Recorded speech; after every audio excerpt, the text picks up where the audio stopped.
কোথায় তা আমি জানতে চাই নাই। আমার প্রশ্ন হচ্ছে আইনা রাসূলুল্লাহ, আমার নবী কোথায়, কেমন আছে রাহমাতুল লিল আলামিন? বাবার ভাইয়ের লাশের মাঝখানে দাঁড়িয়ে উক্ত আনসারী মহিলা সাহাবী চিৎকার করে বলছে, রসুল কই, রসুল কই। 10 মিনিট না যাইতে আরেকটা লাশের কাঠিয়া ওনার সামনে রাখা হয়েছে। উনি বললেন এটা কে? স্যার আমরা বলতে পারবো না, তুমি চেহারার কাপড় সরাইয়া দেখো। উনি চেহারার কাপড় সরাইয়া দেখে নিজের স্বামীটাও আমার নবীর জন্য শহীদ হয়ে গেছে। বাবাও গেল, ভাইও গেল, স্বামীও গেল। 3 জন লাশের মাঝখানে চিৎকার করে বলছে আইনা রাসূলুল্লাহ, নবী কই, নবী কোথায়, নবী কেমন আছে? আরে আমাকে নবীর কাছে নিয়ে চলো, যিনি বাবাকে হারিয়েছেন, ভাইকে হারিয়েছেন, স্বামীকে হারিয়েছেন। যখন রসুল রসুল চিৎকার করছে, কিছুক্ষণ পর একটা লাশ নিয়ে আসা হলো। উনি বললেন কি শুরু করেছো? কখনো বাবার লাশ, কখনো ভাইয়ের লাশ, কখনো স্বামীর লাশ। আরে এগুলো দেখতে চাই নাই। আইনা রাসূলুল্লাহ, নবীকে দেখতে চায়, আমার নবী কই? তখন সাহাবায়ে কেরাম বলছে আরে মহিলা লাশটা তো দেখো, সহ্য করতে পারবা না। লাশ যখন সামনে রাখা হলো, চেহারার কাপড় খুলে দেখে নিজের একমাত্র সম্বল আপন যুবক সন্তান উহুদের জমিনে নবীর জন্য শহীদ হয়ে গেছে। বাবাও নাই, ভাইও নাই, স্বামীও নাই, সন্তানও নাই, একলা নিঃস্ব হয়ে গেছে। আর কোন আত্মীয় স্বজন তার নাই। সবাইকে হারিয়ে 4 লাশের মাঝখানে দাঁড়িয়ে বলছে আরে আমি বাবাকে দেখতে চাই নাই, ভাইকে দেখতে চাই নাই, স্বামীকে দেখতে চাই নাই, সন্তানকে দেখতে চাই নাই। আইনা রাসূলুল্লাহ, আমার নবী কই, আমার নবী কই?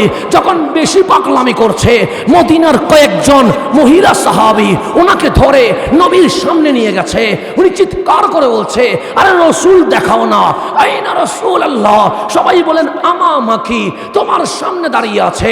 উনি চেহারা তুলে দেখেন রাহমাতুল লিল আলামিন। আমার নবী জেনে গেছে এই মহিলা স্বামীকে নবীর জন্য কুরবান করেছে। এই মহিলা নবীর জন্য নিজের স্বামীকে দিয়ে দিয়েছে, নিজের ভাই, নিজের সন্তানকে শহীদ করে দিয়েছে। আমার কামলিওয়ালা সান্ত্বনা দেওয়ার জন্য হাত উপরে তুললেন। আর ওই মহিলা আমার নবীর জুব্বা মোবারক টান দিয়ে বলছে লা উবালি ইয়া রাসূলুল্লাহ, সান্ত্বনা দেওয়ার দরকার নাই।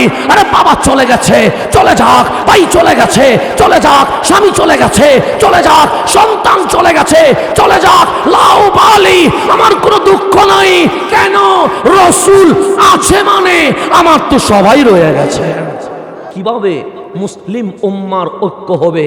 কারণ বর্তমান সময়ে আপনি যেদিকে তাকান, হোক সেটা আফগান, হোক সেটা ইরান, হোক সেটা ইরাক, হোক সেটা লিবিয়া, হোক সেটা ইয়ামান, হোক সেটা ফিলিস্তিন, সর্ব জায়গায় মুসলমানের উপর যে আক্রমণ শুরু হয়েছে, এই মুহূর্তে মুসলিম উম্মাহ ঐক্য না হলে বিজয়ের কোনো সম্ভাবনা নাই। তাহলে আজকের এই উরসে পাক থেকে আমাদেরকে মেসেজ নিতে হবে, এই মুসলিম উম্মাহ ঐক্য হবে কার গাইডলাইনে? কিভাবে ঐক্য করা যায়, কোন রশি ধরা যায়? কারণ আপনারা দেখেছেন মুসলমানের ইতিহাস, বিজয়ের ইতিহাস, মুসলমানের ইতিহাস, ফতে ইয়ৌমুল ফারহি ওয়াস সুরুরের ইতিহাস। মুসলমান যেখানে গিয়েছে সেখানেই বিজয় চলে এসেছে। আজ 80 লক্ষ ইহুদির সামনে 200 কোটি মুসলমান বিড়ালের মতো জীবন যাপন করছে। এই জীবনের নাম ইসলাম হতে পারে না। সালাউদ্দিন আইয়ুবীর হুঙ্কারের নাম ইসলাম হতে পারে। সেই কারণে আজ আমাদেরকে সর্ববিষয়ে যখন আলোচনা চলছে, গুরুত্বপূর্ণ আলোচনা হচ্ছে মুসলিম ইউনিটি, মুসলিম উম্মার ঐক্য। এই ঐক্য কিভাবে হবে? আজ সিবাতলির এই মাদ্রাসায় নওজওয়ান বসে আছে, উনি দেখতে পাচ্ছেন টুপি, দাড়ি, জুব্বা সবগুলোই একই রকম।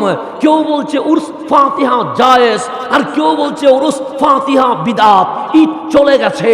কেউ বলছে ঈদ মুবারক বেদাত, কেউ বলছে ঈদ মুবারক জায়েজ, কেউ বলছে ঈদ গাহে মিম্বার বসানো জায়েজ, কেউ বলছে বিদাত, কেউ বলছে কোলাকুলি করা বিদাত, কেউ বলছে মিষ্টান্ন করা বেদাত, কেউ বলছে জায়েজ। দাড়ি, টুপি, জুব্বা দেখে ঈদের মাসআলায় মুসলিম উম্মার উলামায়ে কেরাম ইখতিলাফ শুরু করে দিয়েছে। মুসলিম উম্মাহ সংস্কৃতির মাঝে আঘাত করেছে। এখন আমার যুব সমাজ বলছে দাড়ি এক, টুপি এক, জুব্বা এক, ইসলাম এক, কালিমা এক, কোরআন এক। এর মাঝে পার্থক্য হবে কেন, এর মাঝে দলাদলি হবে কেন? এখন বিষয় হচ্ছে দলাদলি হইল কেন, এই বিষয় আমার আপনার দেখবার বিষয় নয়। কেন?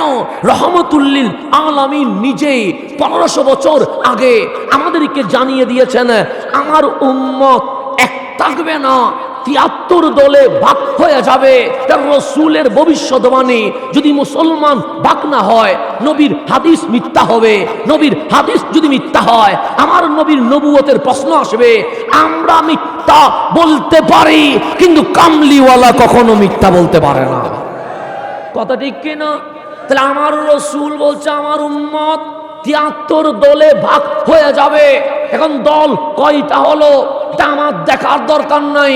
ব্যানার কত বড় হলো এটা আমার দেখার দরকার নাই। কোন দলের এমপি বেশি এটা আমার দেখার দরকার নাই।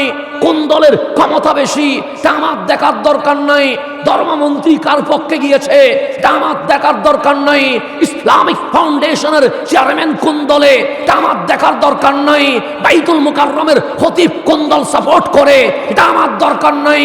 কামলিওয়ালা নবী বলে দিয়েছে 72 দল জাহান্নামে যাবে, ইল্লা মিল্লাতান ওয়াহিদা, একটা দল জান্নাতে যাবে। যেই দল জান্নাতে যাবে ওই দলে আমরা আসি কিনা এটা আমাদের দেখার দরকার আছে। সেই জন্য কত দল হইল তা আমাদের দেখবার দরকার নাই।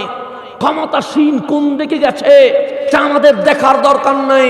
আমার রসুল বলছে একটাই জান্নাতে যাবে, 72 জান্নাতে যাবে বলে নাই। সেই জন্য দল বেশি হয়েছে কেন এই প্রশ্ন আমাদের দরকার নাই। কোন দলের ব্যানার কত বড় হয়েছে তা আমাদের দেখার দরকার নাই। কোন দলের ক্ষমতা বেশি এটা আমাদের দেখার দরকার নাই। আমার আপনার দেখতে হবে আমার রসুল যেই দলকে জান্নাতি বলেছে ওই দলে আমরা আসি কিনা এটা আমাদের দেখার দরকার আছে। আছে না নাই? এখন মুসলিম ইউনিটি, মুসলিম ঐক্য হবে কিভাবে? আমার কথাই মুসলমান ঐক্য হবে না, আমাদের কথাই মুসলিম ইউনিটি এক জায়গায় আসবে না। তো আল্লাহ কোরআনে কি বলছে? কারণ কোরআন দিয়ে আমাদেরকে বুঝতে হবে, হাদিস দিয়ে আমাদেরকে বুঝতে হবে। আল্লাহ কোরআনে বলছে, ওগো আমার বান্দা, ওয়াতাসিমু বিহাবলিল্লাহি জামিআ। আমি আল্লাহ বলছি জামিআ, একজন দুইজন নয়, বাংলাদেশ নয়, ইয়ামান, সিরিয়া, লেবানন, ফিলিস্তিন নয়, সমগ্র বিশ্বের মুসলমান একসাথে ওয়াতাসিমু বিহাবলিল্লাহ, আল্লাহর রজ্জুকে, আল্লাহর রশিকে শক্ত করে ধরো। এটা বলেছেন কে? আল্লাহ। আল্লাহ বিরোধ চাই না, আল্লাহ দলাদলি চাই না, আল্লাহ ভেদাভেদ চাই না, আল্লাহ হানাহানি চাই না, আল্লাহ রক্তপাত মারামারি চাই না, আল্লাহ এই ফতোয়ার ভেজাল দিয়ে মুসলমানের মাঝে অনৈক্য চাই না। আল্লাহ বলছেন ওয়াতাসিমু বিহাবলিল্লাহি জামিআ, সবাই মিলে আল্লাহর রশিকে শক্ত করে ধরো। ওয়ালা তাফাররাকু, তোমরা কখনো ফরিক হইও না, দলে বিদলে ভাগ হইও না, ভেদাভেদ ভিন্নতায় দল দল নতুন করে ব্যানার সাজাইও না। আল্লাহ বলছে এক দল হইতে হবে। তো ওই দলের শর্ত কি? ওয়াতাসিমু বিহাবলিল্লাহ, শর্ত একটাই, আল্লাহর রশি শক্ত করে ধরতে হবে। রশিটা কোন জায়গায় পাবো? কই বাংলাদেশের এমন কোন জায়গা নাই যেখানে আসমান থেকে রশি নেমে গেছে আর মুসলমান শক্ত করে ওই রশিকে ধরতে পেরেছে। মিশরের এমন কোন এলাকা নাই যেখানে একটা রশি আল্লাহ ফেলে দিয়েছে, সবাই গিয়ে সেটা ধরেছে। ফিলিস্তিনে এমন কোন রশি আসমান থেকে নেমে আসে নাই যেটা ধরে মুসলিম উম্মাহ ঐক্য হয়ে যাবে। বিশ্বে আপনি যেখানে যাবেন সেখানে কোথাও পেয়ে যাবেন না আসমান থেকে একটা রশি নেমেছে, আমরা সেটাকে শক্ত করে ধরলেই মুসলিম ঐক্য হয়ে যাবে। এখন আল্লাহ বলছে ওয়াতাসিমু বিহাবলিল্লাহি জামিআ, সবাই আল্লাহর রশিকে শক্ত করে ধরো। এখন রশি কোথায় পাবো? যেই রশি ধরলে মুসলিম উম্মাহ ঐক্য হয়ে যাবে। রশি কই পাবো? যেই রশি ধরলে মুসলমানের বিজয় চলে আসবে। রশি এখন কোথাও পেলাম না। বাংলায় রশি নাই, মিশরে রশি নাই, মালয়েশিয়ায় রশি নাই, মক্কা মদিনায় রশি নাই, আরব আমিরাতে গেলাম সেখানেও রশি পাই নাই। তাফসীর খুলে দেখলাম সাহাবায়ে কেরাম যার কাছে গেছেন উনি হচ্ছেন রঈসুল মুফাসসিরিন, হযরত হযরতে আব্দুল্লাহ ইবনে আব্বাস রাদিয়াল্লাহু তাআলা আনহুমা কেমন মুফাসসির, যাকে স্বয়ং আমার নবী রাহমাতুল লিল আলামিন নিজেই কোরআনের তাফসীর শিখিয়ে দিয়েছেন। আমরা তাফসীর করলে ভুল হতেই পারে, এতে কোনো সন্দেহ নাই। আজকে ভুল হচ্ছে বলেই তো মুসলমানের ভেতরে দলাদলি হয়েছে, মারামারি হয়েছে। আমি নয়, বাংলা নয়, বিশ্বের জমিনে কোটি কোটি তাফসীরের কিতাব বুড়ি বুড়ি রয়েছে। আমাদের ইমামদের দলিল দিলে অনেকেই মানবে না। আমি যদি বলি আলা হযরত বলেছেন, আপনি বলবেন মানবো না। আমি যদি বলি হুজ্জাতুল ইসলাম বলেছেন, আপনি বলবেন মানবো না। আমি যদি বলি শাইখুল ইসলাম বলেছেন, আপনি বলবেন মানবো না। কেন? আমাদের কথা বললে অনেকেই মানবে না, কিন্তু শাইখ ইবনু তাইমিয়া, যাকে ওনারা বেশি মানে, উনি বলছে কোন জায়গায় যদি আব্দুল্লাহ ইবনে আব্বাস রাদিয়াল্লাহু তাআলা আনহুমা অথবা ইমাম মুজাহিদ ওনারা যদি তাফসীর করে ফেলে, বিশ্বের আর কোন তাফসীর দেখার দরকার নাই। আব্দুল্লাহ ইবনে আব্বাসের তাফসীরেই মুসলিম উম্মার জন্য যথেষ্ট হয়ে গেছে। এখানে আর কোন তাফসীর দেখার দরকার নাই, এটা আমি বলি নাই, এটা ওনাদের শাইখুল ইসলাম বলেছেন। তাহলে এখন আসেন, হযরত আব্দুল্লাহ ইবনে আব্বাস রাদিয়াল্লাহু তাআলা আনহুমার জামানা যখন এসে গেছে, মুসলমানের মধ্যে ভাগ ভাগ হয়ে যাচ্ছে। কারো নাম হুসাইনি হয়ে যাচ্ছে, কারো নাম এজিদ হয়ে যাচ্ছে। কেউ যাকাতের পক্ষে যাচ্ছে, কেউ যাকাতের বিপক্ষে যাচ্ছে। মুসলিম উম্মার মধ্যে যখন বিরোধ বেজে গেছে, একদল আরেক দলকে কাফের বলছে, যখন এই মুসলমানের মধ্যে হিংসা আচরণ শুরু হয়ে গেছে, ফারুক আজমের শাহাদাত ঘটে গেছে, উসমান ও যুন্নুরাইন শহীদ হয়ে গেছে, সৈয়দুনা মাওলা আলী কাররামাল্লাহু ওয়াজহা উনিও শহীদ হয়ে গেছে, কারবালার সূর্য যেন উঠে গেছে। চতুর্দিকে মুসলমানের ভেতরে মারামারি, হানাহানি, রক্তপাতের আওয়াজ যখন উঠে গেছে, তখন তাবিঈনরা কোনো উপায় না পেয়ে হযরতে আব্দুল্লাহ ইবনে আব্বাস রাদিয়াল্লাহু তাআলা আনহুমার দরবারে গেলেন। ওনাকে গিয়ে জিজ্ঞেস করলেন, মুসলমানের এই দৃশ্য দেখে আপনার কেমন লাগে? আব্দুল্লাহ ইবনে আব্বাস বলছে, আমার দুঃখ এই জন্যই যে ইসলামের জন্য কামলিওয়ালা দাঁত মোবারক শহীদ করে দিয়েছেন, যে ইসলামের জন্য তায়েফে আমার নবী রক্ত বিছিয়ে দিয়েছেন, যে ইসলামের জন্য আমার কামলিওয়ালা ইন্তেকালের শেষ নিঃশ্বাস পর্যন্ত জিহাদের কাজবার করে গিয়েছেন, যে ইসলামের জন্য সাহাবায়ে কেরাম শক্ত দিয়েছেন, আজ সেই ইসলাম শতভাগে ভাগ হয়েছে। আমি আব্দুল্লাহ ইবনে আব্বাস যখন এই দৃশ্য দেখি, আমার বড় কান্না আসে। কেন?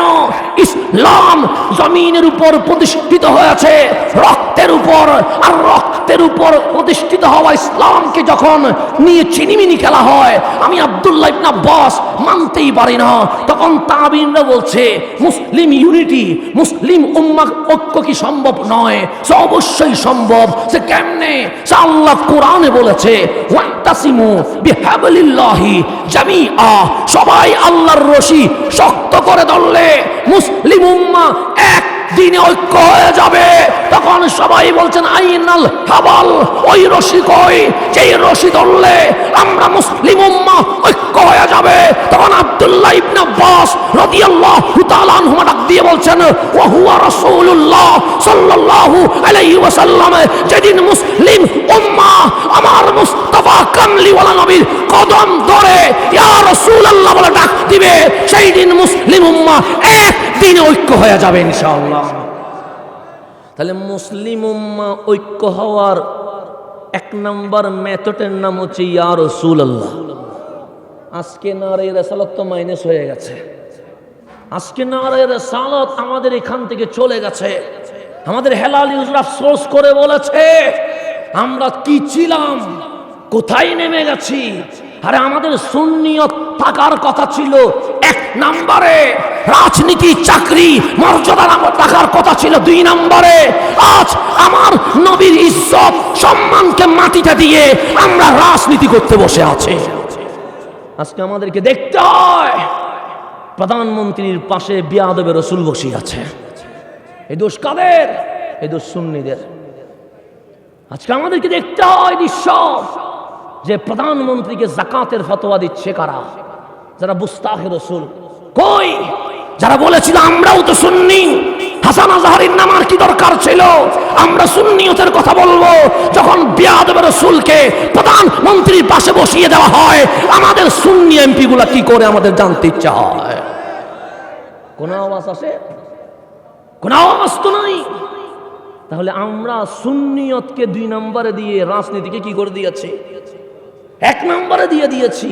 আবার বলি আমরাই আশিকে রাসূল, লজ্জাও আমাদের দরকার ছিল। এখন আসে সামনের দিকে যে গভীর খেয়াল করবেন, আমরা যেখানে যাচ্ছি সেখানে আমাদেরকে কথা বলতে হবে।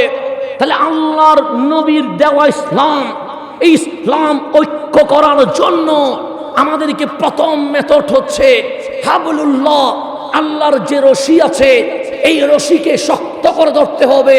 ওই রশির নাম রহমতুল্লিল আলামিন। আমরা নবী ধরতে পারি নাই, সেই কারণে আমাদের স্লোগান মসজিদে আকসাকে বিজয় আনতে পারে নাই।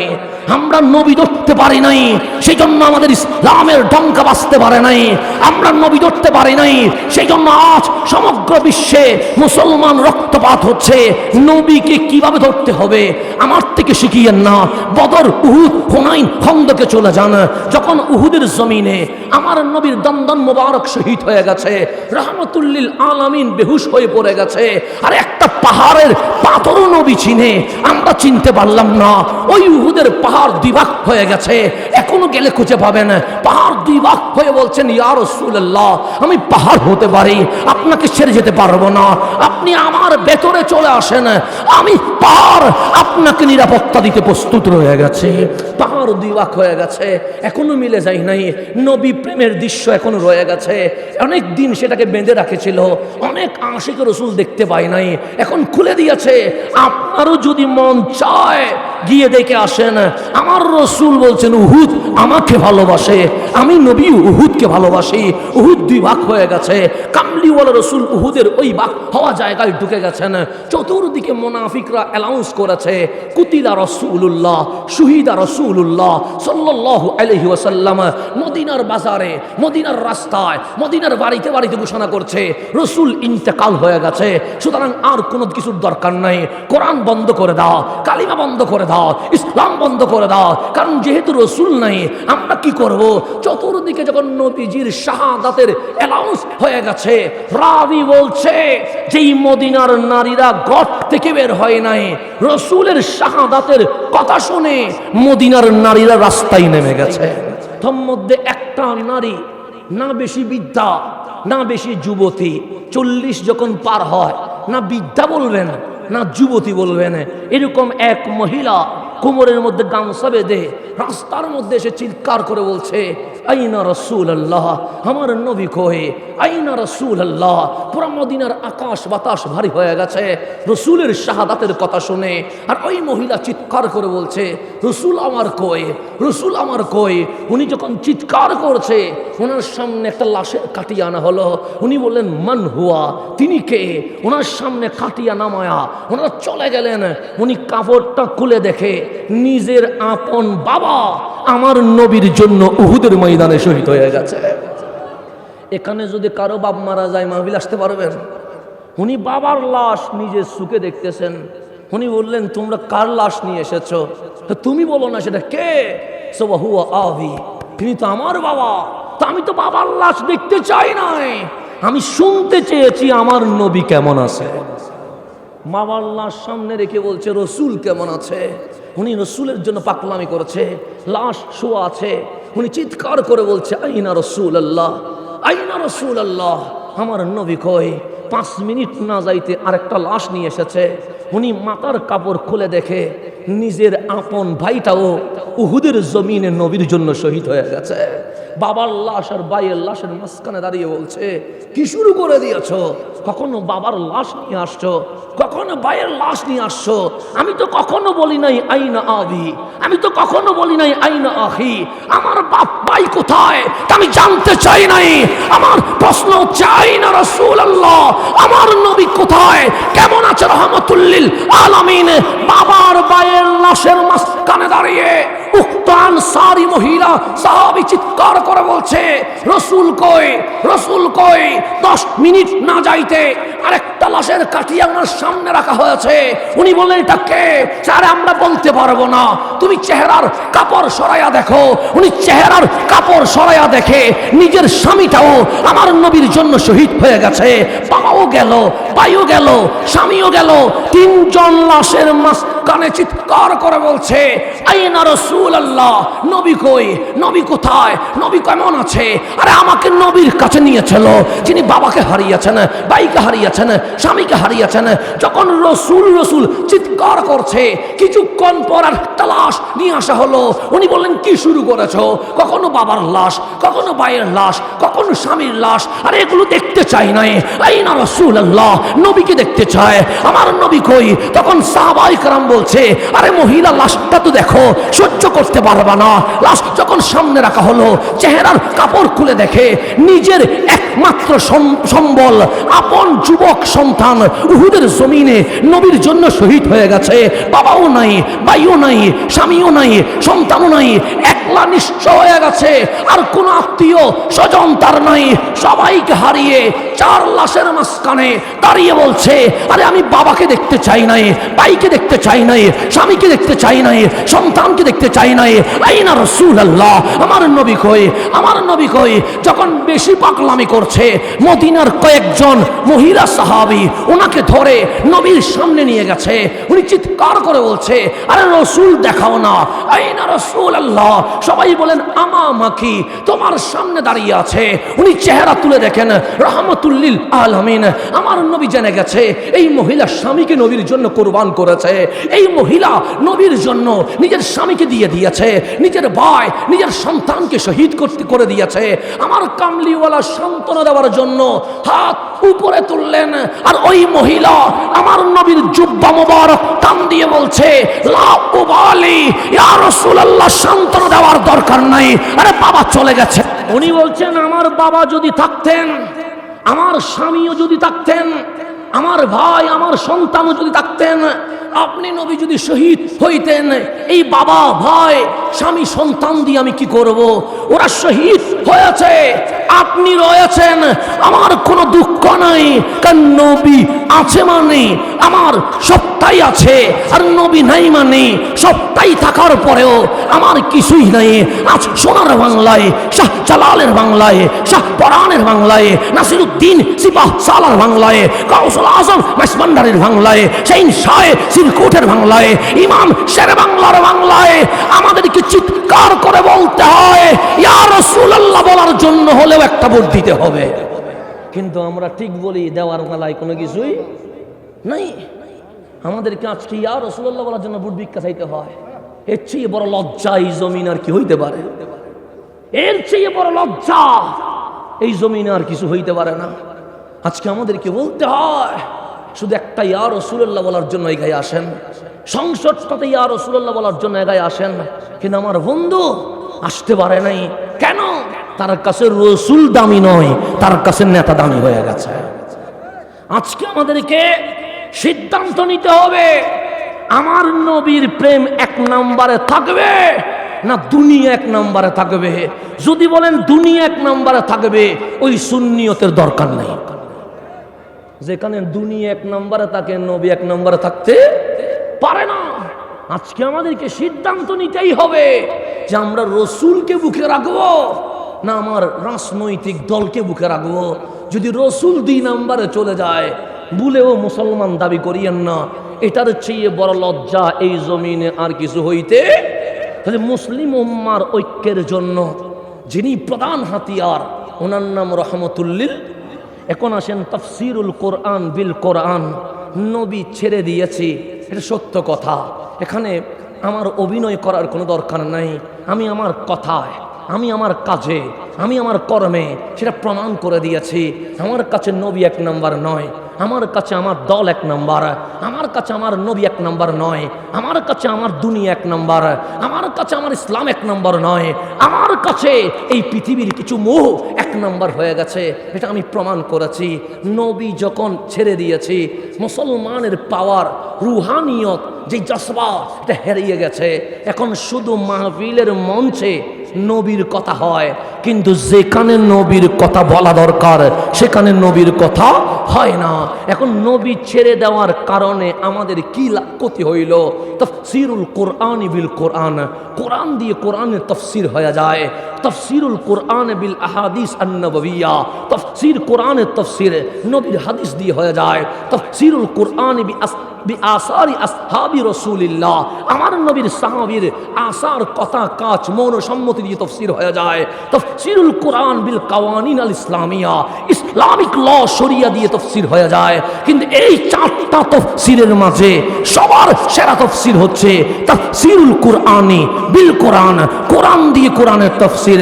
তার মানে কোরআনের তাফসীর কোনো বান্দাই করে নাই, কোরআনের তাফসীর স্বয়ং আল্লাহই নিজে করা শুরু করেছে। এটা দামি না অদামি? তো ওয়াতাসিমু বিহাবলিল্লাহি জামিআ, এর তাফসীর আল্লাহ সূরা ফুরকানের মধ্যে নিজে করতেছেন যে আল্লাহর রশি শক্ত করে ধরো, শক্ত করে ধরলেই ঐক্য হয়ে যাবে। যদি রশি ছেড়ে দাও, ইয়া রাসূলুল্লাহ যদি ছেড়ে দাও, নারীর সালত যদি ছেড়ে দাও, দয়াল নবীকে যদি ছেড়ে দাও, তখন কি হবে?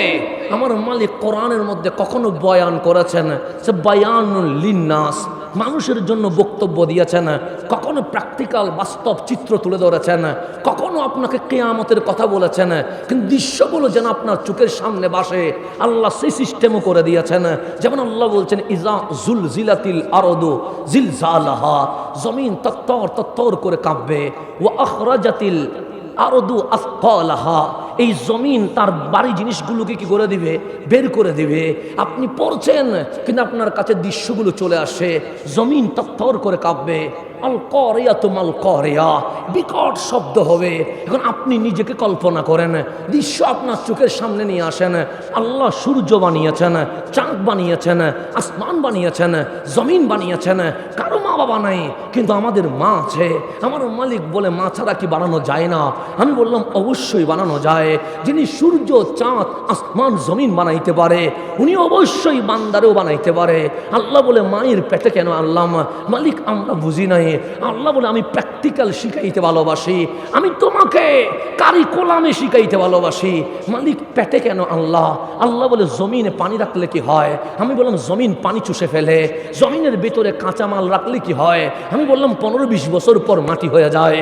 তো আজ না হয় কাল, কুল্লু নাফসিন যায়কাতুল মউত, তোমাকে তো মরতে হবে, তুমি মরলে কোথায় যাবা? আমি বললাম মালিক জমিনের নিচে, তো তোমার চামড়া তো জমিন খেয়ে ফেলবে, তোমাকে তো জমিন খেয়ে ফেলবে।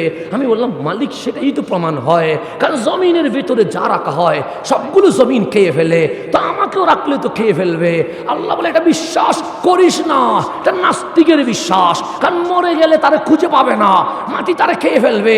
সেই জন্য সে বলবে ডু ফুর্তি, জেনা কর, মদ খা, যেমন ইচ্ছা তেমন কর। আমি বললাম মালিক বিশ্বাস করব না। আল্লাহ বলে না। কেন? আল্লাহ বলে তোর পেট আছে নাকি? আমি বললাম আছে। রুটি খাইলে কি রুটি থাকে? আমি বললাম না। ভাত খাইলে কি ভাত থাকে? আমি বললাম না। সবজি খাইলে কি সবজি থাকে? আমি বললাম না। এগুলো গোবরে রূপান্তরিত হয়ে যায়। আল্লাহ বলে ঠিক মাটির ভেতরে যা দেওয়া হয় সব মাটি হয়ে যায়, পেটের ভিতরে যা দেওয়া হয় তা গোবর হয়ে যায়। কিন্তু তুমি তো মায়ের পেটে ছিলা। আমি বললাম হ্যাঁ। একদিন? আমি বললাম না। 1 ঘন্টা? আমি বললাম না। কতদিন ছিলা? আমি বললাম 10 মাস ছিলাম। আল্লাহ বলে 1 সেকেন্ড 1 মিনিট যদি বের করা যায়? আমি বললাম হ্যাঁ। আল্লাহ বলে 10 মাস রাখলাম কেন? আমরা বললাম মালিক রাখলেন কেন? আল্লাহ বলে এটা প্রমাণ করার জন্য যেই মালিক জন্মের আগে ছোট্ট মায়ের পেটে জিন্দা রাখতে পারে, সেই মালিক 3.5 হাত কবরের ভেতরেও জিন্দা রাখতে পারে। পারে কি পারে না? সন্দেহ আছে? বলে ছোট্ট মায়ের পেটে তোমার রিজিক দিছি, তোমারে জিন্দা রাখছি, তো যিনি 1 হাত মায়ের পেটে জিন্দা রাখতে পারে, উনি 3.5 হাত কবরের ভেতরেও জিন্দা রাখতে পারে। আল্লাহ বলে তোমার সামনে ভিডিও চিত্র নিয়ে আসো। মালিক কিভাবে আনবো? আল্লাহ বলে মায়ের পেটে যখন 10 মাস হয়েছে মায়ের কি অবস্থা? আমি বললাম প্রসব বেদনা উঠে গেছে। প্রসব বেদনা উঠলে কি হয়? মায়ের শরীর কাঁপে। শুধু কি শরীর কাঁপে? আমি বললাম না, জবান চিৎকার করে। আল্লাহ বলে ইজা জুলজিলাতিল আরদু জিলজালাহা, কবর নামক মায়ের পেটের আজ প্রসব বেদনা উঠেছে, আজ কবর তরতর করে কাঁপছে। আল করিয়া তুমাল করিয়া, মা যেমন চিৎকার করছে দুনিয়াও আজ চিৎকার করছে। মালিক কবর কাঁপলে কি হয়? আল্লাহ বলে মায়ের পেট কাঁপলে কি হয়? আমি বললাম সন্তান আর পেটে থাকে না, সে দুনিয়াতে চলে আসে। আল্লাহ বলে ওয়া আখরাজাতিল আরদু আফকালাহা, আজ কবরের যখন প্রসব বেদনা উঠেছে, কবর তোমার কবরে রাখবে না, এই কবর তোমাকে ধরে আমি মালিকের সামনে নিয়ে যাবে।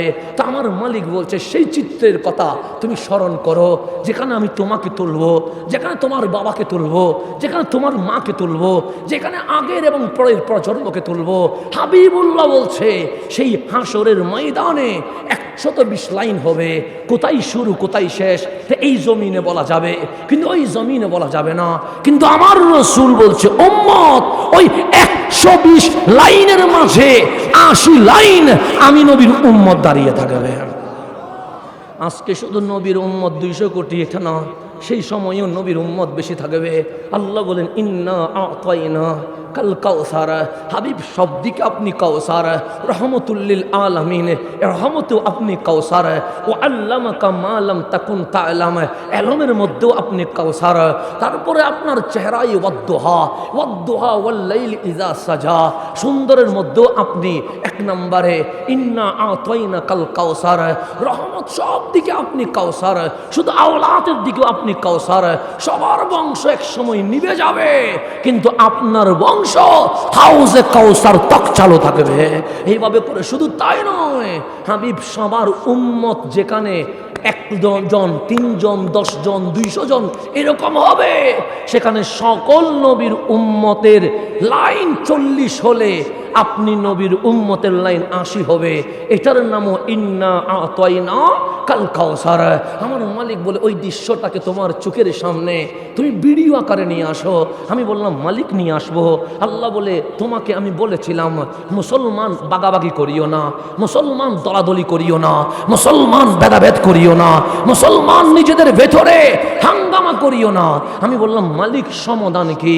আল্লাহ বলেন ওয়াতাসিমু বিহাবলিল্লাহি জামিআ, সমাধান একটাই, তোমরা আল্লাহর রশিকে শক্ত করে ধরো, আমার নবীকে শক্ত করে ধরো।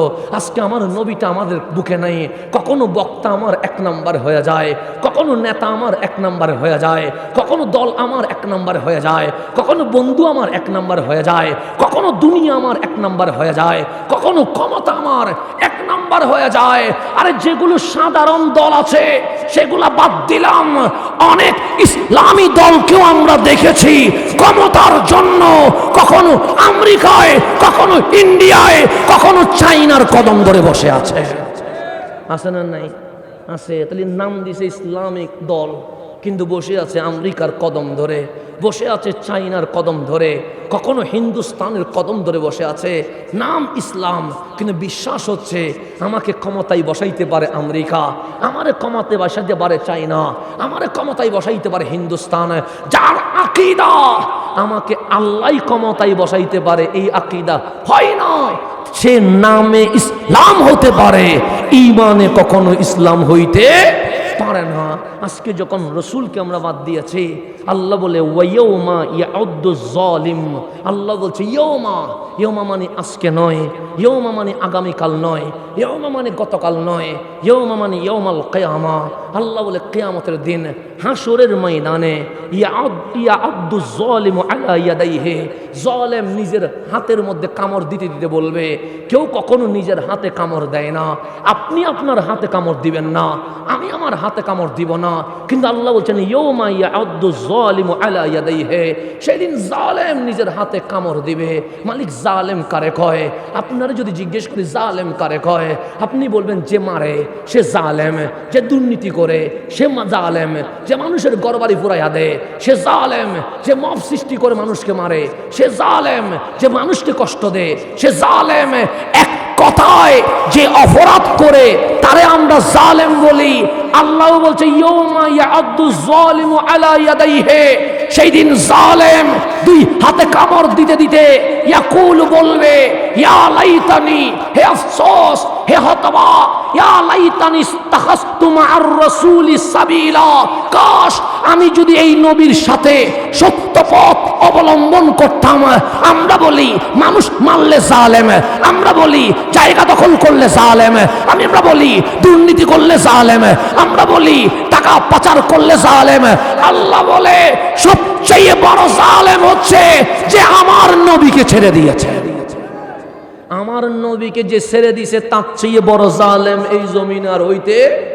এটা কে বলতেছেন? আল্লাহ বলতেছেন, আমি বলি নাই। আপনি মনে করতেছেন ঘুষি মারার নাম জালেম, আপনি মনে করতেছেন জায়গা দখলের নাম জালেম, আপনি মনে করতেছেন মানুষকে মারার নাম জালেম, আপনি মনে করতেছেন হানাহানি করার নাম জালেম।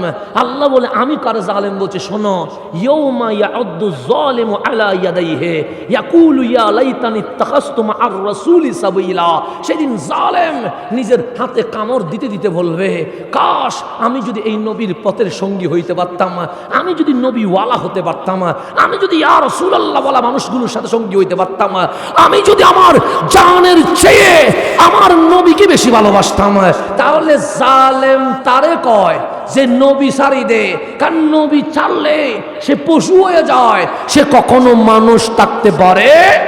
সেজন্য আল্লাহ বলছে উলাইকা কাল আনআম, তারা চতুষ্পদ জন্তুর মতো, তারা পশু হয়ে গেছে। আল্লাহ বলে বালহুম আদাল, আরে যে নবী ছেড়ে দেয় তারে পশু বললে পশুর মানহানি হবে, সে পশুর চেয়ে আরো বেশি খারাপ হয়ে গেছে। ঘোষণাকার আল্লাহর, যার কাছ থেকে নবী চলে যায় সে জুলুম করতে পারে, যার কাছ থেকে নবী চলে যায় সে মানুষের হক মারতে পারে, যার কাছ থেকে নবী চলে যায় সে মিথ্যা বলতে পারে। জালেম হওয়ার পূর্ব শর্ত হচ্ছে যে নবীকে ছেড়ে দেয়। তা আপনি কল্পনা করেন, আপনার চোখের সামনে ভিডিও নিয়ে আসেন, কাল হাসরের ময়দান কায়েম হয়ে গেছে। আল্লাহ কোরআনে বলছে আসা আইয়াব আসাকা রব্বুকা মাকামাম মাহমুদা, প্রধান অতিথির নাম রাহমাতুল লিল আলামিন। আমার নবীর সামনে, আমার নবীর হাতে লাওয়াই হামদ, হামদের পতাকা উড্ডীন হয়ে গেছে। আমার নবীর পিছনে বিশাল মিছিল, সেখানে সাহাবায়ে কেরাম দাঁড়িয়ে আছে, সেখানে আহলে বাইত দাঁড়িয়ে আছে, সেখানে তাবিন দাঁড়িয়ে আছে, সেখানে তবে তাবিন দাঁড়িয়ে আছে, সেখানে গাউসে পাক আব্দুল কাদের জিলানী দাঁড়িয়ে আছে, সেখানে খাজা মাইনুদ্দিন দাঁড়িয়ে আছে, সেখানে বাহাউদ্দিন নকশবন্দি দাঁড়িয়ে আছে, সেখানে মুজাদ্দিদ আল ফেসানি দাঁড়িয়ে আছে, সেখানে হাসান আল বসরি দাঁড়িয়ে আছে, সেখানে জুন্নুন আল মাসরি দাঁড়িয়ে আছে, সেখানে আবুল আব্বাস মুরসি দাঁড়িয়ে আছে, সেখানে শরফুদ্দিন বুসরি দাঁড়িয়ে আছে, সেখানে ইমাম গাজ্জালি দাঁড়িয়ে আছে, সেখানে ইমাম হযরতে আল্লামা ইকবাল দাঁড়িয়ে আছে, সেখানে আলা হযরত দাঁড়িয়ে আছে, সেখানে গাউসে ভান্ডারী দাঁড়িয়ে আছে, সেখানে ইমাম আহলে সুন্নাত ইমাম শেরে বাঙ্গালা দাঁড়িয়ে আছে, সেখানে শাইন শায়েসের কোট দাঁড়িয়ে আছে, সেখানে হুজ্জাতুল ইসলাম হযরত আজিজুল হক আল কাদেরী দাঁড়িয়ে আছে। ওই মিছিলের কথা স্মরণ করেন, যেখানে সামনে আছেন রহমতুল্লিল, পিছনে আছেন আমার নবীর আশেকগুলো দাঁড়িয়ে আছে। এখন আপনি বাংলাদেশের হাঁটাদারির চিত্র নিয়ে আসেন, সামনে নেতা দাঁড়িয়ে আছে, সামনে কে দাঁড়িয়ে আছে? পিছনে নেতার অনুসারীরা দাঁড়িয়ে আছে।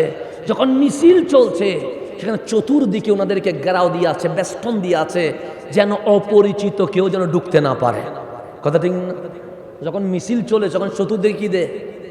পুলিশ, র্যাব, আর্মি দিয়ে বেষ্টন দেয়, যেন অপরিচিত মানুষ কি করতে না পারে, ঢুকতে না পারে। তো কালকে ও নেতার মিছিল নয়, কালকে রহমতুল্লিল আলামিনের মিছিল, যেটাকে আমরা জশ্নে জুলুস বলছি।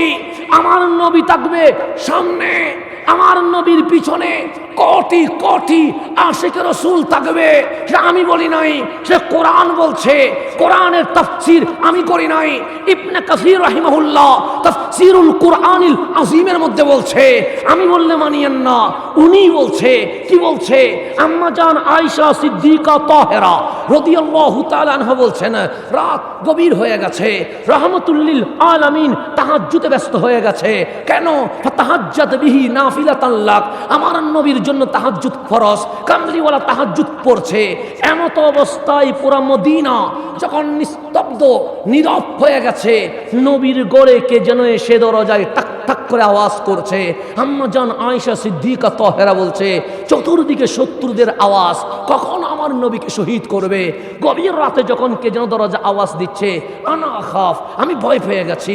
রসুল পাক নামাজ শেষ করলেন, নামাজ শেষ করে বলেন, আয়েশা লা তাখাফ, তুমি কোনো ভয় পেও না। রসুল গেলেন, দরজা খুললেন, আম্মা জান আয়েশা সিদ্দিকা তাহেরা বলছেন, আমি ভেতর থেকে দৃশ্য তাকিয়ে দেখতে চাইলাম, কেন শত্রু এসেছে না বন্ধু এসেছে, আপন এসেছে না পর এসেছে। রসুল যখন দরজা খুললেন, দেখলাম কোনো বেয়াদব আসে নাই, এক নবীর প্রেমিক নবীর দরজায় দাঁড়িয়ে আছে। আমার নবী বলেন, তাল ভিতরে এসো। উনি ভিতরে আসলেন, দুই চোখ দিয়ে নবীর দিকে তাকিয়ে আছেন। আমার নবী বলেন, ঘুমাও নাই? উনি বললেন, ইয়া রাসূলুল্লাহ, ঘুমাতে পারছি না। আমার নবী বলেন, কেন? সকালেও আমার সাথে, জোহরেও আমার সাথে, আসর মাগরিব এশাতেও আমার সাথে, অল্প সময় আমি তোমাকে ঘরে পাঠিয়েছি, ঘুমাতে পারো নাই কেন? যে ইয়া রাসূলুল্লাহ, ঘরে গিয়েছিলাম, বউ বাচ্চাকে সময় দিয়েছিলাম, মা বাবাকে সময় দিয়েছিলাম, কিন্তু চোখ যখন আপনাকে দেখছে না, আনা আযকুরুকা, আমার কলব ইয়া রাসূলুল্লাহ বলা শুরু করে দিয়েছে। আমার কলব বলছে, নবী কই? নবী ছাড়া তো আমি মানতে পারবো না। আমার নবী বলে, কিছু বলবো নি? সে বলবো তো, সে আনা আহিব্বুকা ইয়া রাসূলুল্লাহ, নবী গো আমি আপনারে ভালোবাসি। আমার নবী বলে, ও আনা আইদানা, আমিও তো তোমাকে ভালোবাসি। নবীও ভালোবাসে, উনিও ভালোবাসে। এক নজরে নবীর দিকে তাকিয়ে চোখের পানি ছেড়ে দিয়েছে। আমার নবী বলে, এখানে কান্নার কি আছে? তুমি আমাকে দেখছো, মন করে দেখো। রসূল দেখাটা কি আনন্দের নয়? সে অবশ্যই ইয়াউমুল ফারহি ওয়াস সুরুর, এটা তো আমার জন্য ঈদের দিন। আমার নবী বলে, তাহলে কাঁদছো কেন? সে একটা কথা মনে পড়ে গেছে। কি কথা? সে ইন্নী আমুত, একদিন আমিও মারা যাব, আপনি রসূল দুনিয়া থেকে পর্দা হয়ে যাবেন। ইয়া রাসূলুল্লাহ, কোথায় আপনি, কোথায় আমি? আপনি তো সুবহানাল্লাযী আসরা বিআবদিহি লাইলাম মিনাল মসজিদিল হারামি ইলাল মসজিদিল আকসা। আপনার মাকাম তো এখানে না, আপনার মাকাম তো ওখানে, কিন্তু আপনি যে আমাদের মাঝে আছেন, আমাদের ভাগ্য ভালো। কেন? এই গুনাহগার গোলারকে মুক্ত করার জন্য, লিইখরিজান নাস মিনাজ জুলুমাতি ইলান নূর। আমরা তো এমন অবস্থায় পৌঁছে গেছিলাম, অন্ধকার চলে গেছিলাম, আপনার নূরানি হাত দিয়া আমাদেরকে বুকে লাগায়া উম্মত বানায়া আলোকিত করে জান্নাতি বানানোর জন্য আপনি নবী দুনিয়াতে চলে এসেছেন। আপনার মাকাম তো এখানে না, আপনার মাকাম তো ওখানে। কিন্তু ইয়া রাসূলুল্লাহ, আপনিও চলে যাবেন, আমিও চলে যাব। আপনার শান্ত ওয়ারাফা'না লাকা যিকরাক, আপনি থাকবেন উপরে, আর আমরা যদি জান্নাতে যাই আপনার সুপারিশের মাধ্যমে, তাহলে আমরা থাকবো নিচে। কথা কি সত্য না মিথ্যা? সত্যই তো। কোথায় রসুল, কোথায় আমরা? আমরা যদি জান্নাতে যাই নবীর সুপারিশে, তা আমাদের যে স্থান, সিদ্দিক আকবরের স্থান কি হবে? কখনো কি হবে না। কোথায় ফারুক আজম, কোথায় আমরা? কোথায় ওসমান জুন্নুরাইন, কোথায় আমরা? কোথায় মাওলা আলী, কোথায় আমরা? আর সবার উপরে যিনি, উনি রহমতুল্লিল। তো ইয়া রাসূলুল্লাহ, আপনি থাকবেন উপরে। আমরা যদি জান্নাতে যাই আপনার কারণে, আমরা থাকবো নিচে। পৃথিবীর জমিনে মাত্র 3-4 ঘন্টা, আপনাকে না দেখলে থাকতে পারি না। আর জান্নাতে গিয়ে যুগের পর যুগ আপনারে দেখবো না, সেখানে থাকবো কেমনে? তো উনি কান্না করে বলছেন, যেই জান্নাতে রসুল নাই, সেই জান্নাতে আমি গিয়ে কি করব? আমরা জান্নাত খুঁজতেছি, সাহাবী নবী খুঁজে, আমরা নবী খুঁজতে পারি নাই। আমরা বারবার বলি আমার জান্নাত লাগবে, আমি নবী খুঁজতে পারি নাই। আর সাহাবী বলছে, ওই জান্নাতে গিয়ে কি করব যেই জান্নাতে নবী নাই? আমি বলছি জান্নাতের নিয়ামত লাগবে, আমি বলছি হুরে গালমান লাগবে, আমি বলছি জান্নাতের রিজিক লাগবে। আর সাহাবী বলছে, ওই জান্নাতে যেতে চায় যেই জান্নাতে নবী আছে, ওই জান্নাতে যেতে চাই না যেই জান্নাতে নবী পাওয়া যায় না।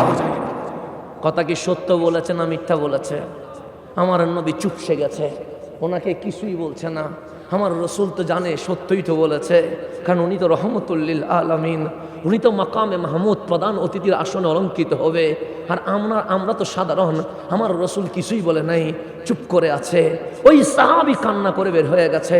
আমার মালিক, আরশের মালিক সইতে পারে নাই, ডাক দিয়ে বললেন, জিবরিল, নবীর আশেকটা নবীর ঘর থেকে কান্না করে বের হয়ে গেছে।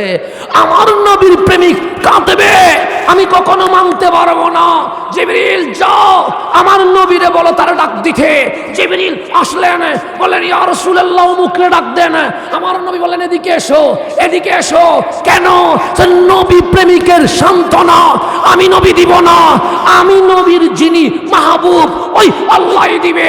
আল্লাহই বলছেন মাইয়ুতিল্লাহ ওয়ার রাসূল, যে আল্লাহ এবং রাসূলকে অনুসরণ করবে ওনার মতো উলাইকা একজন নয়, কিয়ামত পর্যন্ত যারা এইভাবে করে নবীর পাগলামি করবে, আমি আল্লাহ বলে দিলাম আমল সমান হবে না, ঈমান সমান হবে না, যোগ্যতা সময় হবে সমান হবে না, কিন্তু মাআল্লাযিনা আনআমাল্লাহু মিনান নবিয়িনা ওয়াস সিদ্দিকিনা ওয়াস শুহাদায়ে ওয়াস সালিহিন, যদি প্রেমিকের মতো হইতে পারো, আমি আল্লাহর ওয়াদা তোমার হাসর নসর জান্নাত আমি আল্লাহ আমার নবীর সাথে করাইয়া দিয়ে দিব। আল্লাহর ঘোষণা হচ্ছে আমি নবীদের সাথে, শহীদদের সাথে, সিদ্দিকদের সাথে, আল্লাহর ওলিদের সাথে তোমার হাসর নসরের ব্যবস্থা করে দিব। তাহলে প্রেমিকের মতো প্রেমিক হওয়ার দরকার আছে না? নাই, আছে। তো আমার নবীকে ভালোবাসলে ওই মিছিলেও নবীর সাথে আপনি থাকতে পারবেন। মিছিল যখন যাচ্ছে ফেরেশতারা চতুর্দিকে বেষ্টন করে আছে, কেন? যেন কোনো বেয়াদব ঢুকতে না পারে, যে নবীকে আমার মতো বলে সে যেন ঢুকতে না পারে, যে নবীরে মরা বলে সে যেন ঢুকতে না পারে, যে নবীর এলম নিয়ে প্রশ্ন করে সে যেন ঢুকতে না পারে। তো যারা নবীকে মাইনাস করে দিয়েছি তারা সেদিন মিছিলে ঢুকতে পারবো না। কামলিওয়ালার মিছিল চলছে, পিছনে হাজারো আশেক, লাখো আশেক, কোটি আশেক জান্নাতের দিকে রওনা হয়ে গেছে। কিন্তু আমার কাছে তো বক্তাটা এক নম্বর। বক্তা বলেছে নবী মরা, আমিও বলি নবী মরা। বক্তা বলেছে নবীর মিলাদ করা যাবে না, আমিও বলি নবীর মিলাদ করা যাবে না। বক্তা বলেছে ইয়া রাসূলুল্লাহ বলা যাবে না, আমি বলছি ইয়া রাসূলুল্লাহ বলা যাবে না। আমার কাছে নবী দুই নম্বর। কখনো বক্তা, কখনো নেতা, কখনো দল, কখনো ক্ষমতা, আমার কাছে এক নম্বর হয়ে গেছে। সেদিন আল্লাহ বলছে তোমার কল্পনায় ভিডিও নিয়ে আসো। ইয়াউমা ইয়া'আবদুয যালিমু আলা ইয়াদাইহি, সেদিন জালেম নিজের হাতে কামড় দিয়ে বলবে ইয়াকুল, সেদিন বলবে ইয়া লাইতানি ইত্তাখাযতু মা'আর রাসূলি সাবিলা, কাশ আমি যদি নবীর সাথে সৎ পথের সঙ্গী হইতে পারতাম, আমি যদি কামলিওয়ালার গোলাম হইতে পারতাম, আমি যদি ইয়া রাসূলুল্লাহর প্রেমিক হইতে পারতাম। মিছিল চলে যাচ্ছে আর আমি আপনাকে আল্লাহ বলছে তুই জালেম, কারণ যে নবী চিনে নাই তার চেয়ে বড় জালেম আর হইতে পারে না। তখন আমি আফসোস করে বলছি ইয়া লাইতানি ইত্তাখাযতু মা'আর রাসূলি সাবিলা, আমি যদি আমার রাসূলের সাথে সত্য পথের প্রতীক হইতে পারতাম, আমার চুল যদি নবীর সুন্নতে হইতে পারত, আমার দাড়ি যদি রাসূলের সুন্নতে আসতে পারত, আমার চাল চলন ওঠা বসা যদি নবীর কামলিওয়ালা সুন্নত হইতে পারত। এটা বলার পর আমি বলছি ইয়া ওয়াইলাতা, কাশ, হায়, লাইতানি, আমার জন্য আফসোস, লাম আত্তাখিস ফুলানান খলিলা, তারে যদি আমি বন্ধু না বানাইতাম, তারে যদি আমি বন্ধু না বানাইতাম, ফুলান ফুলান মানে অমুকরে যদি বন্ধু না বানাইতাম। এখন বলেন আমরা রসুলকে দেখি নাই, আমরা কি রসুলকে দেখছি? সুখ বানাইতে পারি নাই তো। সেজন্যই তো আলা হযরত বলছেন তু জিন্দা হে ওয়াল্লাহ, তু জিন্দা হে ওয়াল্লাহ, মেরি চশমে আলম সে চুপ জানে ওয়ালে, নবী গো আপনি তো জিন্দা, সুখ বানাইতে পারি নাই সেজন্যই আপনি গোপন আছেন। সুখ বানাইতে পারতাম, শেরে বাংলার কাছে যেভাবে আসছেন, আজিজুল হক কাদেরীর কাছে যেভাবে আসছেন, নুরুল মনোয়ার সাহেবের কাছে যেভাবে আসছেন, আমাদের চোখের সামনেও আমরা আপনাকে দেখতে পাইতাম। কথা ঠিক না? নজির আহমদ কাদেরীর কাছে যেভাবে আসছেন আমার কাছেও তো আপনি সেভাবে আসতেন, কিন্তু আমরা তো চোখ বানাইতে পারি নাই। তা আমরা বলছি ইয়া ওয়াইলাতা, আফসোস আমার জন্য, লাইতানি, হায়, লাম আত্তাখিস ফুলানান খলিলা, তারে যদি আমি বন্ধু না বানাইতাম। ফুলান মানে আমরা বলি অমুক তমুক, নবী দেখেন নাই, কিন্তু সেদিন আপনি বলছেন ইয়া লাইতানি ইত্তাখাযতু মা'আর রাসূলি, আলিফ লাম দিয়েছেন মা'আর রাসূলি, এই রসুলের যদি সঙ্গী হইতে পারতাম। সেদিন রসুলকে এত আপন মনে হচ্ছে, আপনি বলছেন আর রসুল, আমার নবীর যদি সঙ্গী হইতে পারতাম। আর যেই বক্তার ভিডিও আপনি ফেসবুকে দিয়েছেন, যেই বক্তার জন্য আপনি ঝগড়া করেছেন, যেই বক্তার জন্য আপনি স্লোগান দিয়েছেন, সেই বক্তার আপনি চিনেন নাই। লাম আত্তাখিস ফুলানান খলিলা, তার নাম মনে পড়তেছে না। সে অমুকরে যদি বন্ধু না বানাইতাম, সেদিন সবাই অপরিচিত হয়ে যাবে। যিনি সবচেয়ে আপন হবে তিনি রহমতুল্লিল। তা বন্ধু না বানাইতেন কেন? উনি বলতেছেন, আমরা বলবো, জালেম বলবে, যে নবী ছিলেন সে বলবে লাকাদ আদাল্লানি আনি যিকরি, সে আমারে কোরআন থেকে পথভ্রষ্ট করে দিয়েছে। আমি জিকির কোরআন থেকে পথভ্রষ্ট করেছে। বাদা ইসজাআনি, আমার কাছে নবী এসেছিলেন, আমার কাছে আমার রসুল এসেছিলেন। আমার রসুল তো মা আমেনার ঘরে এসে বলেছিলেন রব্বি হাবিলি উম্মতি। আমার নবী তো তায়েফে গিয়ে বলেছিলেন উম্মতি উম্মতি। আমার নবী তো দন্দন মোবারক শহীদ করার পর দাঁত মোবারক নিয়ে বলেছিলেন মালিক দাঁতের শহীদ হওয়া মেনে নিয়েছি, কিন্তু আমার উম্মতরে মাফ না করলে মানতে পারবো না। আমার নবী তো ইন্তেকালের মুহূর্তে আমাকে ছাড়ার কাউকে মনে করে নাই। আমার নবী তো এখনো রওজায় আমার জন্য উম্মতি উম্মতি বলে চোখের পানি ছেড়ে দিয়েছে, কিন্তু আফসোস লাকাদ আদাল্লানি, সে আমারে পথভ্রষ্ট করেছে। আনি জিকিরে কোরআন থেকে, কোরআনের তফসিরের নাম দিয়ে আমাকে পথভ্রষ্ট করেছে, ইসলামিক মাহফিলের নাম দিয়ে আমাকে পথভ্রষ্ট করেছে, কোরআনের আলো ঘরে ঘরে জালো নাম দিয়ে আমাকে পথভ্রষ্ট করেছে। বাদা ইসজাআনি, আমার নবী তো আমার কাছে এসেছিল, নবী আসার পরেও তার কপ্পরে পড়ে আমি কি হয়ে গেছি? পথভ্রষ্ট হয়ে গেছি। কেন? ওয়াকানা শাইতানু লিল ইনসানি খাজুলা, নিশ্চয়ই শয়তান মানুষের জন্য মহাপ্রতারক। খাজুলা মানে আপনার সঙ্গী হবে, সিনেমায় যান আপনার সঙ্গী, নাটকে যান আপনার সঙ্গী, মাজার ভাঙতে যান আপনার সঙ্গী, রবিউল আউয়াল বন্ধ করতে যান আপনার সঙ্গী। খজুল মানে যখন জাহান্নামে যাবেন শয়তান বলবে আমি তোর সাথে নাই, সব সময় পাশে থাকবে, কিন্তু বিপদে আপনি তারে খুঁজি পাবেন না। সেদিন আমার নবীর মাহফিল দেখে, আমার নবীর জুলুস দেখে আপনি আফসোস করবেন। সেই জন্য বক্তাকে এক নম্বরে রাখিয়েন না, লিডারকে এক নম্বরে রাখিয়েন না, দলকে এক নম্বরে রাখিয়েন না, রাখতে হবে রহমতুল্লিল। এরপরে আমরা আশা করব হয়তো নবী মনে হয় আমাদেরকে ডাক দিবে। অনেক সময় মিছিল থেকে আমাদেরকে বাইরে ডাকলে ঢুকতে না দিলে নেতা যখন ডাক দেয় তখন মিছিলে ঢুকাই কি ঢুকাই না? ঢুকাই তো। তা আমি মনে করছি রসুল আমারে ডাক দিবে, আমরা রসুলের দিকে তাকাই আছি। ওয়াকাল আর রসুল, সেদিন আমার নবী থেমে যাবে, আমাদের দিকে তাকাইয়া বলবে, আমার রসুল বলবে ইয়া রব্বি, হে আমার রব, ইন্না কওমি ইত্তাখাযু হাযাল কুরআনি মাহজুরা, তাদেরকে আমি সুপারিশ করব না। কেন? এরা আমার কওম, ইন্না কওমি, এরা আমার উম্মত, কিন্তু ইত্তাখাযু হাযাল কুরআনি মাহজুরা, তারা কোরআনকে পরিত্যাজ্য হিসেবে গ্রহণ করেছে, তারা কোরআনকে সুবিধা মোতাবেক ইউজ করেছে। যেখানে তাদের সুবিধা হয়েছে সেখানে কোরআন মেনেছে, যেখানে তাদের বিপরীত গিয়েছে সেখানে কোরআন মানে নাই। আজকে যারা নবীরে আমার মতো বলে তারা কোরআন থেকে তো বলে, কিন্তু সুবিধা মোতাবেক কতগুলো আয়াত বলে, যেগুলোর অনুবাদ করা ও ইসলামের মধ্যে কি আছে? নিষেধ আছে, আয়াতে মুতাশাবিহাত। আর যেখানে কাদ জাআকুম মিনাল্লাহি নূর আছে সেটা ওরা বলতে চায় না, যেখানে আমার নবীর শান আছে সেটা ওরা বলতে চায় না। সেদিন আমার নবী আমাদেরকে ছেড়ে দিবে। তো আল্লাহ বলছে তুমি যদি মুসলিম উম্মার ঐক্য চাও, ওই রশির নাম রহমতুল্লিল। আর দুনিয়ার লোভে, ক্ষমতার লোভে, দুনিয়াকে রাজি করার জন্য যদি নবী বাদ দিয়ে দাও, দুনিয়াতে ক্ষমতা পাইবা, দুনিয়াতে কিছু একটা করতে পারবা, কিন্তু কাল হাসরে আফসোস ছাড়া আর কিছু করতে পারবে না। তাই আজকের এই উরসে কুল থেকে আমাদেরকে শিক্ষা নিতে হবে মুসলিম উম্মার ঐক্যের জন্য যিনাকে লাগবে ওনার নাম রহমতুল্লিল। তাহলে ঐক্যের মূল ভিত্তি হচ্ছে ইয়া রাসূলুল্লাহ।